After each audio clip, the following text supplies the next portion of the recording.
Next is watching over an area in Jeremiah chapter 31, verses 38 through 40. We'll read this quickly because this one some may not be familiar with. But Jeremiah, God spoke to us very, very clearly.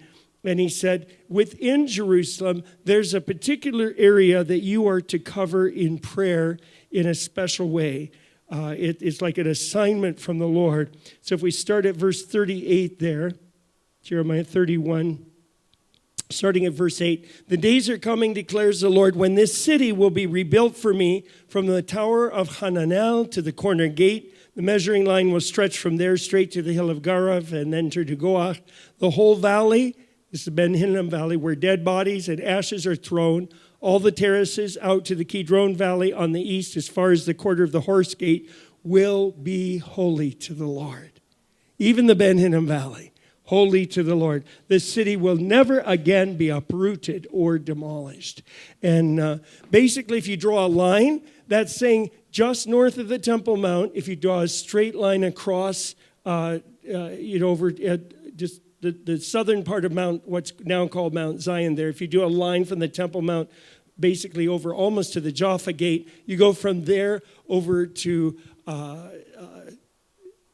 part of Sultan's Pool and all of that area and the train station, and then you come up here and it includes all of this area, Abu Tor, which we found out was actually the place where the priests stayed in when they came to serve in the temple.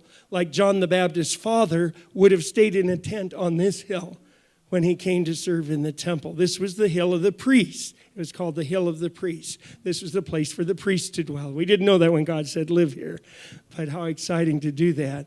And then it would go down through Lower Abu Tor, back up through Silwan, through the city of David to the Temple Mount. That's the area. God said we were to watch over it in a particular way. No time tonight for all the stories, but God did some amazing things in the Ben Hinnom Valley. When we first came, we saw witches down there doing witchcraft. It was very easy to discern what was in that valley when you went down there. And by God's grace and prayer and worship and teams and things over about a 4-year period, there was a shift. And God gave us this scripture, one day the valley of dry bones, which Jeremiah had said earlier is cursed because of the worship of Molech, giving babies to Molech, will be holy to the Lord.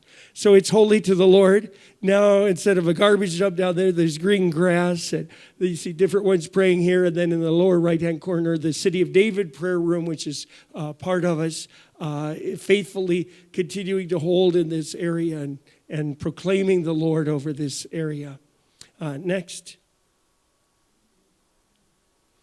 I want to share one more story about just watching over the area. One time, some of the young guys were in a watch here, and they felt the Lord said, pray that a terrorist cell will be exposed in this neighborhood. So first of all, that was a shock. They're in our neighborhood right here. But they felt like the Lord said, pray for this to be exposed. As I remember, it was in December. In March, it came out in the newspapers that in December, the secret police had discovered a terrorist cell, an Al-Qaeda terrorist cell, just right over here, very close by in our neighborhood. And they had everything ready to make for 3 bombs. They had planned to blow up a Jewish apartment building, to blow up a bus in Ma'ale Adumim, and to blow up the American embassy to top it all off. They had all the materials gathered together. So by God's grace, we've been watching over this area. You know, it was really a wonderful testimony that